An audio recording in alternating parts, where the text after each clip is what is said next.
Hi, welcome. Enjoy the content, subscribe, and turn on notifications. Andrew Castellan was 45 years old, had a solid career as a senior accountant at one of the most respected auditing firms in Raleigh, and held the unshakable certainty that he knew the woman he'd shared his life with for 16 years. Patricia was a real estate agent, a capable professional who'd built her reputation in North Carolina's real estate market with the same determination Andrew had admired since the day they met at a business conference. They lived in a high-end apartment complex in the North Hills neighborhood, one of those buildings with 24-hour concierge service, a fully equipped gym, and neighbors who exchanged polite smiles in the elevators. Andrew traveled frequently for audits at other branches of the firm, sometimes spending 2 weeks a month away from home, but he'd never worried about those absences. Patricia was independent, career-focused, and Andrew trusted her as naturally as he trusted the numbers in a well-audited spreadsheet. That Tuesday in September, Andrew was returning from a 5-day trip to Charlotte when his phone buzzed with a message from the condo's property manager. "Mr. Castellan, could we speak privately when you have a moment? It's a delicate matter." Andrew frowned as he read the message in the back of the taxi taking him from the airport. The manager, a man named Bernard, was known for his almost aggressive assertiveness at condo meetings, so that careful tone seemed out of place. Andrew replied that he could meet the next day and spent the rest of the ride trying to imagine what could possibly be so delicate that Bernard couldn't just call. The meeting took place in the condo's conference room, a space with a glass table and upholstered chairs usually reserved for resident assemblies. Bernard was already there when Andrew arrived, and something about the man's posture made the accountant pause in the doorway. Bernard, who normally looked people straight in the eye with the confidence of someone always sure of himself, was avoiding Andrew's gaze. His hands fidgeted with a pen on the table, spinning it between his fingers like a nervous student facing an exam. "Mr. Castellan, thanks for coming," Bernard began, still not looking up. Look, I don't really know how to say this." Andrew sat in the chair across from him, folding his hands on the table. "Bernard, we've known each other for 8 years. Just speak plainly." The manager let out a long, almost painful sigh. "The condo board has received formal complaints. Several, in fact. About nighttime noises coming from your apartment." Andrew tilted his head, genuinely confused. "Noises? What kind of noises?" Bernard finally met his eyes, and there was something in his expression Andrew couldn't quite place. Pity, maybe, or deep embarrassment.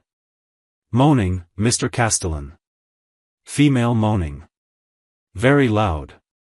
The neighbors downstairs and next door submitted written complaints." He paused, swallowing hard. "Mr. Henderson, that 72-year-old gentleman from 804, suggested maybe your wife was watching TV too loudly. But the other residents were more specific." Andrew felt something cold slide down his spine. "And when were these complaints filed?" Bernard glanced at a paper in front of him, though Andrew suspected the man already knew the dates by heart. "All of them coincide with times when you were away on business. We have records of 5 separate occasions over the past 3 months." The silence that followed was thick enough to cut. Andrew stayed perfectly still, processing the words, feeling each one pierce through layers of certainty he'd built over 16 years. His accountant's mind automatically began running calculations, cross-referencing dates, recalling trips, trying to find an alternative explanation that made sense. "I appreciate you letting me know, Bernard," Andrew heard himself say, surprisingly composed. "I'll take care of it." Bernard nodded quickly, clearly relieved the conversation was over. "Look, I know this is, well. I just thought you should hear it directly, before it became hallway gossip." Andrew stood, mechanically shook the manager's hand, and walked to the elevator with steps that felt like they belonged to someone else. Back in the apartment, he found Patricia in the kitchen making dinner, chattering about a property she'd shown that morning.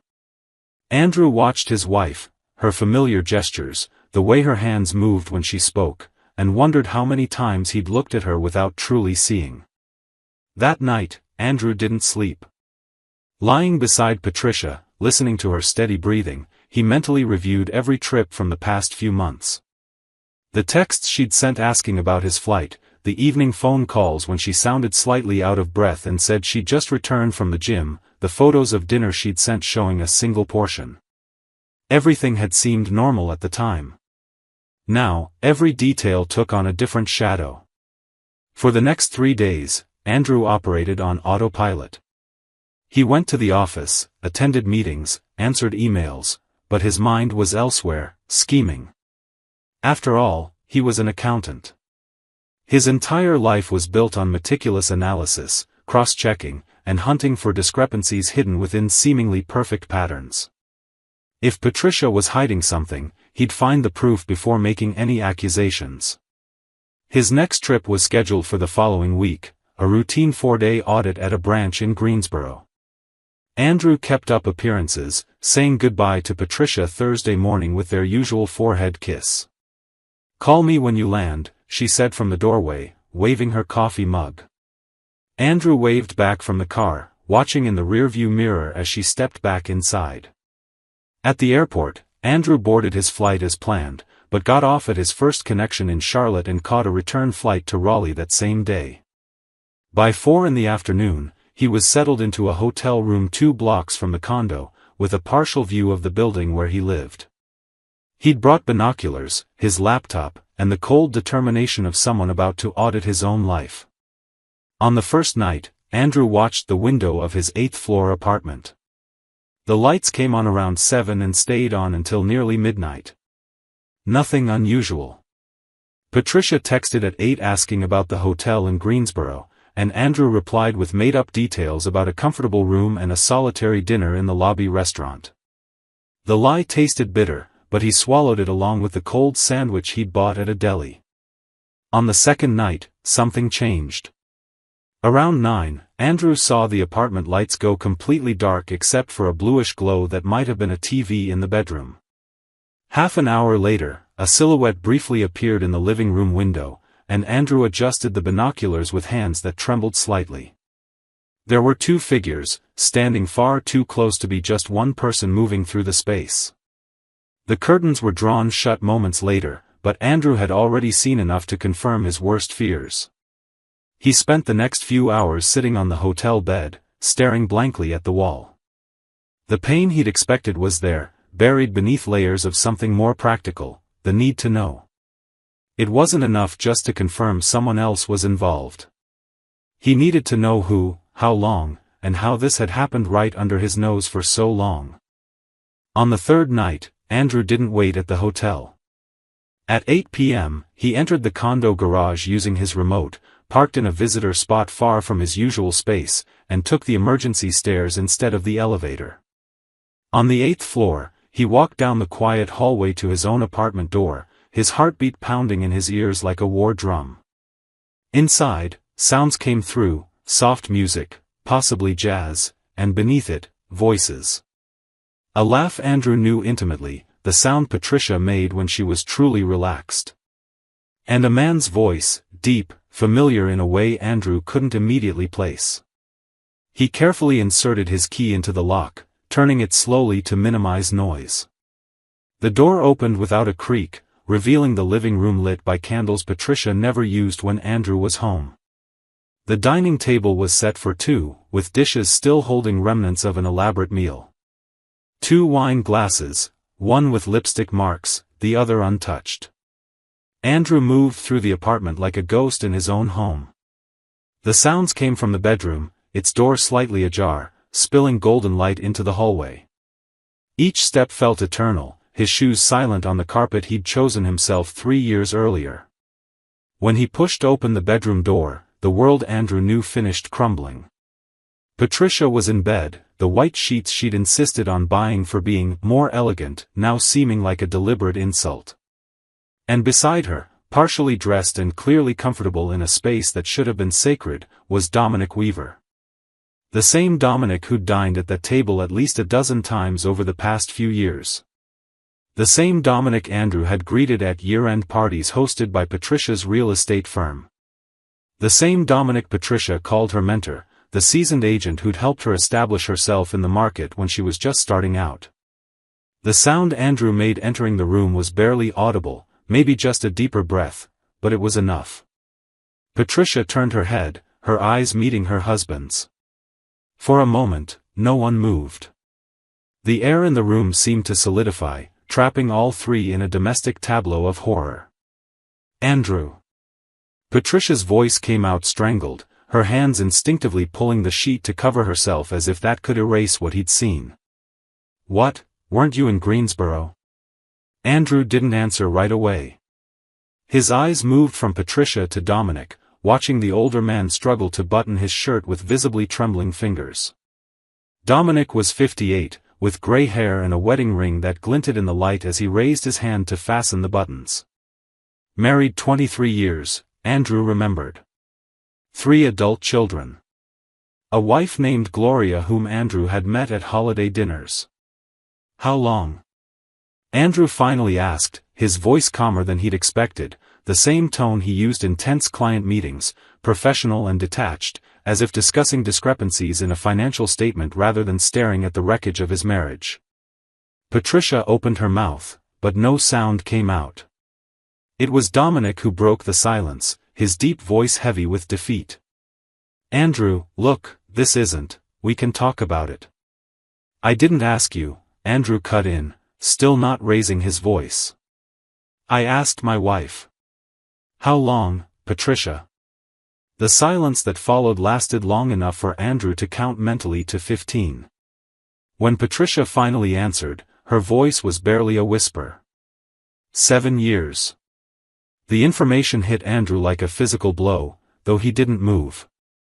7 years. Nearly half their marriage. Over 2,500 days lying beside a woman who'd kept a secret the size of an entire life. 7 years, Andrew repeated, testing the words on his tongue. So when you cried on my shoulder 5 years ago because your mom was sick, you were already sleeping with him. When we celebrated our 10th anniversary at that restaurant in Asheville, you were already sleeping with him. When you convinced me to buy this apartment because it was perfect for us, you were already sleeping with him. Patricia began to cry, silent tears streaming down her face as she shook her head. Andrew, it wasn't like that. It's complicated, you don't understand. Don't understand what, Patricia? Andrew stepped into the room, and Dominic instinctively backed away. Don't understand that while I spent weeks traveling to make sure we had a comfortable life, you were here in our bed with the man you introduced to me as your mentor? Don't understand that the neighbors had to complain to the manager about your moaning because you couldn't even keep things discreet? Patricia's face went pale. The neighbors. Oh, you didn't know? Andrew let out a sound that might have been a laugh in another situation. Bernard called me in for a talk 3 days ago, very embarrassed, poor guy. Had to explain that my wife makes so much noise having sex with another man that people can't sleep. Dominic, now fully dressed and standing near the window as if calculating an escape route, finally found his voice. Andrew, please. I know this looks terrible. But we can handle this civilly. Nobody needs to know. Andrew turned to face him directly for the first time. Nobody needs to know, he repeated. Is that what worries you, Dominic? Your reputation? Your wife of 23 years? Your 3 kids who probably still think their dad is a decent guy? Please, Dominic raised his hands in a gesture meant to soothe but came off as pathetic. I have a family. You have a family, Andrew nodded slowly. And I had a marriage. Seems neither meant much to you. Patricia stood from the bed, wrapped in the sheet like an impromptu toga, and took a step toward her husband. Andrew, I know you're angry. You have every right. But if we could just sit and talk, maybe. Talk about what, exactly? Andrew interrupted. The last 7 years of lies? How many times you looked me in the eye and said you loved me while already planning to meet him the moment I turned my back? How many dinners at that table happened with him sitting across from me, the two of you exchanging glances over the dishes I helped serve? Patricia's tears turned into sobs, her body shaking beneath the sheet. "I never wanted you to find out like this." "And how did you want me to find out? With a formal announcement? A professional email?" Andrew shook his head. "Or you never wanted me to know at all, Patricia? Was that the plan? To go on indefinitely while I worked to pay for this apartment where you two met up?" Dominic moved toward the door, and Andrew made no move to stop him. I think I should go." "Yes, you will," Andrew agreed. "And Dominic? Gloria will find out." "Not directly from me, frankly, you're not worth the effort, but she'll find out. These things always come to light." The older man stopped at the door, glancing back with an expression mixing fear and something that might have been remorse. "Andrew, Get out of my house," Andrew said, his voice finally hardening. "Now." Dominic left without another word, his quick footsteps echoing down the hall until the front door slammed shut. Andrew remained standing in the bedroom, looking at Patricia, who was now sitting on the edge of the bed, her face streaked with tears and smudged makeup. "What happens now?" she asked, her voice small. "Now," Andrew replied, "I'll sleep in the guest room. Tomorrow, I'll hire a lawyer. And in a year, because that's what North Carolina law requires, we'll be divorced." "Andrew, please. 16 years. We built a life together." "No," he cut in, walking toward the door. "I built a life. You built a lie inside it." The weeks that followed revealed additional layers of betrayal Andrew hadn't anticipated.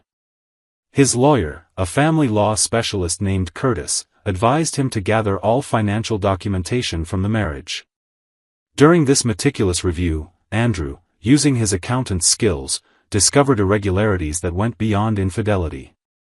Patricia and Dominic, he found, had created a complex scheme to split commissions at the real estate firm where they both worked. She took credit for sales he closed, and vice versa, creating a financial and professional dependency that explained why the affair had lasted so long. The extra money Patricia brought home, what Andrew had assumed was from her career growth, was partly the result of this maneuver. Even more disturbing were monthly transfers from their joint account to a personal account of Patricia's that Andrew didn't know existed, totaling nearly $50,000 over 7 years, money used for gifts, weekend trips she claimed were work-related, and even investments in a real estate project Dominic was developing. North Carolina's divorce process required a year of separation, but Curtis assured Andrew the case for marital asset dissipation was strong. Evidence of financial misconduct would heavily influence the property division. Andrew moved into a rental apartment downtown, taking only his clothes, books, and personal computer. Patricia stayed in the condo, for now, but neighbors now looked at her differently. The story had leaked, as it always does in close-knit communities. 4 months after the separation, Andrew received a call from an unknown number. On the other end, a trembling female voice identified herself as Gloria Weaver. "I got a letter," she said, describing things about my husband. I needed to confirm if it was true. Andrew hadn't sent the letter, though he suspected someone in the condo had taken it upon themselves. He confirmed what Gloria asked, sticking strictly to facts without embellishment or drama. The silence on the other end was long, broken only by a shaky breath. "Thank you for your honesty," Gloria finally said. "I'm so sorry for what you've been through." "I'm sorry for what you're going through now too," Andrew replied. "It's not something I'd wish on anyone." The Weavers' divorce, Andrew later learned through mutual acquaintances, was significantly more bitter than his own. 23 years of marriage, 3 adult children forced to take sides, and considerable assets to split. Dominic initially tried to deny everything, but his wife had already gathered her own evidence. The real estate firm where they both worked launched an internal investigation into the commission irregularities, and Dominic was suspended pending the outcome.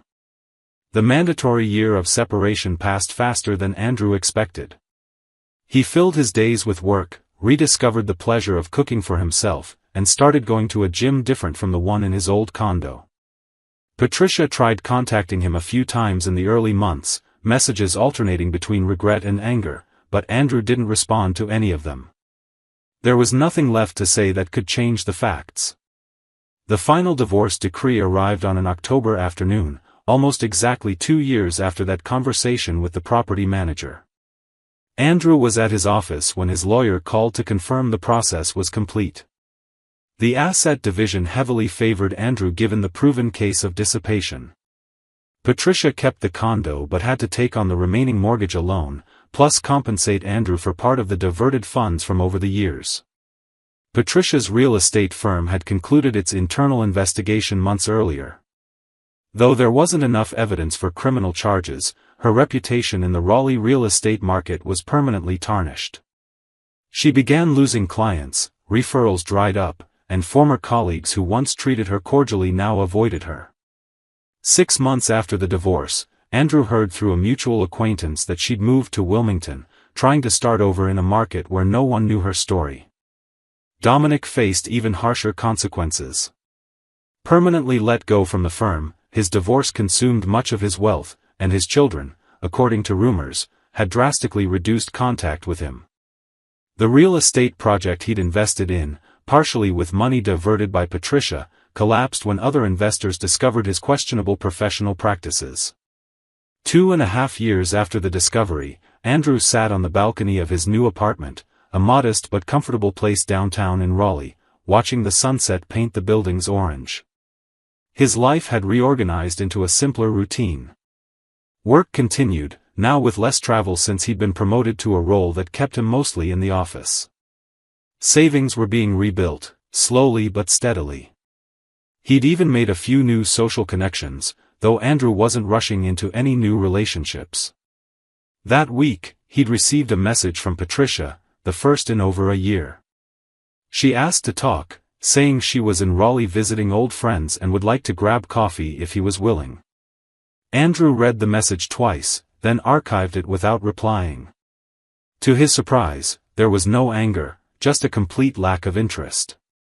Patricia belonged to a previous life, to a version of Andrew who still believed in fairy tales about marriages lasting forever. The sun disappeared behind the buildings, leaving the sky in shades of purple and gray. Andrew finished his coffee, carefully washed the cup, and went to the living room to watch a documentary he'd started the night before. The solitude surrounding him wasn't as heavy as he'd imagined it would be in those first months after the separation. It was lighter, more breathable, like a well-ventilated room after years with the windows shut. Somewhere in Wilmington, Patricia was probably starting over, crafting new stories to tell new acquaintances. Somewhere in Raleigh, Dominic was likely dealing with the consequences of choices he'd made over 7 years. Andrew didn't wish either of them harm, but he also didn't waste time thinking about their fates. The foundation of his marriage, he now understood, had always been false. The structure he thought he'd built was an illusion crafted on lies. And as any experienced accountant knows, you can't build anything solid on fraudulent numbers. Now, finally, he was free to build something real, even if it was only for himself. Thank you for watching the video. If you enjoyed it, don't forget to subscribe to the channel and turn on notifications so you won't miss any updates. See you next time.